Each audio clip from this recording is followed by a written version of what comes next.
की वीडियो में हम बात करेंगे सरफेस एरिया एंड वॉल्यूम के बारे में। तो सरफेस एरिया एंड वॉल्यूम समझते हैं क्या होता है। सबसे पहले इसको समझने से पहले हम समझेंगे एक टर्म प्लेन को। प्लेन फिगर्स क्या होते हैं, मतलब जो फिगर्स हमारे 2D फिगर्स होते हैं। 2D मतलब जिन्हें आप नोटबुक में क्या कर सकते हैं, ड्रॉ, जैसे रेक्टेंगल, जैसे कि स्क्वायर की शेप, सर्कल की शेप, ये सारे 2 डायमेंशनल हमारे फिगर हैं जो हमने कोऑर्डिनेट ज्योमेट्री में भी सीखा था कि 2 डायमेंशनल को हम कैसे रिप्रेजेंट करते हैं। आज के चैप्टर में जो सरफेस एरिया एंड वॉल्यूम है, हम बात करेंगे सॉलिड शेप्स के बारे में। सॉलिड शेप्स कौन कौन सी होती हैं, जिनमें कि बेसिकली हम बात करें 3 डायमेंशन, यानी कि जिसमें लेंथ भी है, ब्रेथ भी है और हाइट भी है। जैसे अगर हम बात करते हैं कि अगर हम रेक्टेंगल यानी कि रेक्टेंगल शीट्स को एक दूसरे के ऊपर रख करके काफ़ी बड़ा सा कोई क्या बना देते हैं, पाइल बना लेते हैं, तो जब हमें हाइट भी मिल जाए, लेंथ और ब्रेथ तो थी ही रेक्टेंगल के पास, उस शेप को बोला जाता है सॉलिड शेप। मतलब 3 डायमेंशनल शेप्स जो हैं वो हमारी कैसी शेप कंसीडर होती हैं, सॉलिड। जैसे कोन का एग्जांपल लें हम तो बर्थडे कैप, ये इसका एग्जांपल है। और कौन के शेप में ले सकते हैं हम, आइसक्रीम, ये भी इसका एग्जांपल है। क्योंकि हम आपके इस चैप्टर में सरफेस एरिया एंड वॉल्यूम में कौन और किसकी बात करेंगे, स्पेयर की बात करेंगे, तो हम इन दोनों के बारे में ही डिस्कस करेंगे। पहले हमने सॉलिड समझ लिया, प्लेन समझ लिया, और 3 डायमेंशन फिगर क्या होते हैं जिनमें लेंथ, ब्रेथ और हाइट हमें पता हो, उनको बोलते हैं हम क्या, सॉलिड फिगर्स। अब बात करेंगे मेन सरफेस एरिया के बारे में। क्या होता है सरफेस एरिया, सरफेस एरिया क्या होता है, फिर वॉल्यूम की बात करेंगे कि वॉल्यूम क्या होता है। सरफेस एरिया, फॉर एग्जांपल कोई हमारे पास यहाँ कोन है, इस कोन का जो टोटल जो एरिया इसने ऑक्यूपाइड किया है, मतलब सॉलिड शेप का टोटल जो एरिया मतलब इनर पार्ट, एरिया जो भी पार्ट इसने ऑक्यूपाइड किया है उसको सरफेस एरिया बोलते हैं। इन शॉर्ट लैंग्वेज हम समझ सकते हैं जिस पार्ट को हम देख पा रहे हैं उसको सरफेस एरिया बोलेंगे। बात करेंगे वॉल्यूम की। वॉल्यूम क्या होती है, कैपेसिटी।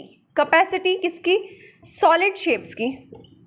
कैपेसिटी मतलब सॉलिड शेप की कैपेसिटी का मतलब है कि किसी भी सॉलिड में कितना कोई भी चीज़ कंटेन कर सकता है कोई सॉलिड शेप। जैसे कि अगर हम बात करें, ये हमारे पास एक कोन शेप का कोई भी वेसल है, इसके अंदर कितना लिक्विड फिल कर सकते हैं, कितनी एयर फिल कर सकते हैं, वो उसके वॉल्यूम से कंसीडर होगी। तो क्वेश्चन की डिमांड के अकॉर्डिंग हमसे वो सरफेस एरिया पूछ लेगा या वॉल्यूम पूछ लेगा।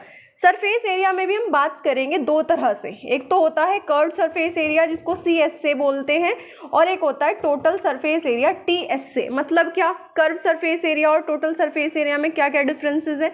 सो हम कोन के कर्व सरफेस एरिया के बारे में बात करेंगे, क्योंकि जो कोन होती है, कौन भी कैसी, राइट सर्कुलर कौन, मतलब कि राइट सर्कुलर कौन क्या होती है ये भी हम बात करेंगे अभी। लेकिन कर्व सरफेस एरिया क्या होता है, जिसमें कि सिर्फ आपको ये वाला कर्व वाला पार्ट, यानी कि ऊपर वाला पार्ट, अगर आप एक राइट सर्कुलर कौन को ध्यान से देखें तो 2 पार्ट से मिलकर के बना हुआ है। यानी कि एक तो ये वाला पार्ट जो कि इस तरीके से आप ट्राइंगल शेप में देख रहे हैं, 90 डिग्री के ट्राइंगल शेप में, और इस साइड भी राइट ट्राइंगल बन रहा है, इस साइड भी राइट ट्राइंगल बन रहा है, एक उसका बेस। तो अगर हम सिर्फ ये वाले पार्ट की बात करें तो हम निकालते हैं CS से। लेकिन अगर हमसे वो क्वेश्चन में पूछे कि सारा पार्ट निकालिए, ये वाला कर्व भी और ये नीचे जो शेप बन रही है हमारी सर्कल की, ये भी, तब हम निकालते हैं TS से। तो ये होता है हमारे पास फॉर्मूले हम डिस्कस करेंगे, साथ में हम वॉल्यूम की डिस्कस करेंगे क्या होता है। स्पेयर क्या होता है, स्पेयर होता है गोल शेप का सॉलिड फिगर। गोल शेप का ही क्यों, ओवल क्यों नहीं, क्योंकि स्पेयर को कंसीडर करते हैं बिल्कुल गोल, ठीक है, और गोल होना चाहिए, साथ साथ कैसा होना चाहिए, सॉलिड शेप्स को हम स्पेयर बोलते हैं। फॉर एग्जांपल अगर हम ले कोई भी सॉलिड बॉल ले लेते हैं जो कि कैसी होती है, स्पेयर शेप में। और भी बहुत सारे एग्जाम्पल हैं, जैसे आप लेमन ले सकते हैं, वो भी स्पेयर का ही एग्जाम्पल है, ठीक है। तो कोई बाउल है, वो भी अगर स्पेयर शेप में है तो वो हम ले सकते हैं। देखते हैं हम राइट सर्कुलर कौन क्या होती है। ये इस तरीके की शेप होती है जिसमें कि ये वाला पार्ट आपका 90 डिग्री की हाइट होती है, और बेस इसका कैसा होता है, सर्कल शेप का। ये सर्कल शेप का ही होना चाहिए, उसी के बेस पे इसका नाम है राइट सर्कुलर। इसमें हम बात करते हैं कि ये वाला पार्ट जो ये होता है इसको बोलते हैं वर्टेक्स, राइट, और ये जो है परपेंडिकुलर हाइट, इसको रिप्रेजेंट करते हैं स्मॉल h से। और ये जो सर्कल का सेंटर बन रहा है और यहाँ तक ज्वाइन करने पर बाउंड्री तक जो जा रहा है उसको बोलते हैं R। और ये तिरछी जो लंबाई है इसको बोलते हैं स्लैंट हाइट, रिप्रेजेंट करते हैं L से। What is the relationship between small l यानी कि slant height, and perpendicular height and radius of the base of the cone. तो क्या रिलेशनशिप है इसमें, क्योंकि 90 डिग्री का बन रहा है, 90 डिग्री का मतलब वी कैन सी हियर कि यहाँ पर हम पाइथागोरस यूज कर सकते हैं। तो पाइथागोरस के अकॉर्डिंग एल का स्क्वायर बराबर होगा एच के स्क्वायर के प्लस आर के स्क्वायर। तो सम टाइम हमें जो क्वेश्चन सॉल्व करना होता है उसमें हमें स्लांट हाइट या फिर परपेंडिकुलर हाइट कैलकुलेट करनी पड़ सकती है। सो अकॉर्डिंगली हम इसको कहीं ना कहीं यूज़ कर लेंगे। तो सबसे पहले बात करते हैं इसके CSA के बारे में। CSA में क्या होता है, ये जो सर्कुलर वाला पार्ट है ये कंसीडर नहीं होगा, सिर्फ ये वाला पार्ट। जब टेंट बनाते हैं और टेंट बनाने के लिए सिर्फ हम ये 2 चीज़ें यूज़ करते हैं, मतलब जब हम टेंट बनाते हैं तो हम ये वाले पार्ट को यूज़ करते हैं। तब उस केस में अगर हमसे पूछे कि कितना कपड़ा रिक्वायरमेंट होगा एक टेंट को बनाने के लिए, तब हम CSA कैलकुलेट करते हैं। तो CSA का फॉर्मूला क्या होता है, पाई आर एल। ये होता है आपका क्या, CSA का फॉर्मूला। क्योंकि ये एरिया है तो एरिया की जो यूनिट होती है वो क्या होती है, अगर सेंटीमीटर में है साइड तो सेंटीमीटर का स्क्वायर, और अगर मीटर में है तो मीटर का स्क्वायर। ये हम फॉर्मूला यूज़ करते हैं। बात करते हैं TSA की।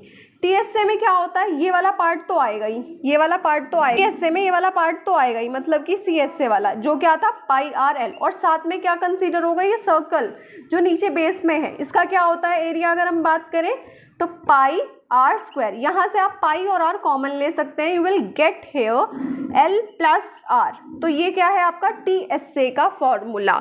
ये किसका है, आपका कोन का। कैसी कोन है, राइट भी है सर्क्यूलर भी है। अब बात करेंगे इसके वॉल्यूम की, मतलब इसके अंदर कितनी कोई क्वांटिटी आ सकती है। तो उसका फॉर्मूला होता है 1/3 पाई आर स्क्वायर एच। क्योंकि ये वॉल्यूम है, और वॉल्यूम होता क्या है, वॉल्यूम होता है area into height is known as the volume. तो इसका फॉर्मूला क्या होता है आपका ये। तो क्योंकि इसमें हमारे जो यूनिट है वो क्या है, एरिया की तो आती है, मतलब मीटर स्क्वायर या सेंटीमीटर तो आएगी ही, और साथ में हाइट की भी इंक्लूड हो जाएगी, हाइट की मीटर या सेंटीमीटर जो भी होगी।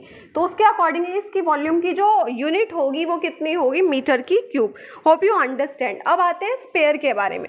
स्पेयर के हम पहले बात करेंगे TSA के बारे में। इसमें CSA नहीं होता, इसमें TSA होता है। तो TSA का जो फॉर्मूला है वो देखते हैं। TSA क्या होता है, 4 पाई आर स्क्वायर। मतलब ये किसका होता है एरिया, ये होता है सर्कल का। सर्कल का 4 टाइम जो होता है वो किसका होता है, स्पेयर का TSA होता है। अगर हम किसी स्पेयर को बीच में से कट कर दें तो किस में कन्वर्ट हो जाएगा, हेमी। हेमी मतलब हाफ स्पेयर में वो कन्वर्ट हो जाएगा। तो हाफ का जो है वो हम क्या निकाल सकते हैं, उसका CSA भी होता है और TSA भी होता है। अब कैसे, अब इसको समझिए। क्योंकि अगर इतना ही पार्ट इंक्लूड करना है, ठीक है, इतने ही पार्ट पे आपको कोई भी चीज़ आउटर पार्ट पे करानी है तो आप लगाएंगे CSA। लेकिन अगर जो कट आपने पार्ट किया है वो भी आपको इंक्लूड करना है। फॉर एग्जाम्पल अगर हम किसी भी लेमन को या किसी भी चीज़ को कट करना है तो उस केस में आपको ये पार्ट भी निकालना है और ये भी, तब आप निकालेंगे TSA। TSA होता है 3 पाई आर स्क्वायर और CSA होता है 2 पाई आर स्क्वायर। अब आते हैं इसके वॉल्यूम के ऊपर। वॉल्यूम क्या होता है, वॉल्यूम होता है इसका 4/3 पाई आर की cube. Unit will be same, unit इसी तरीके से हम कैलकुलेट करेंगे। तो हमने फॉर्मूले डिस्कस कर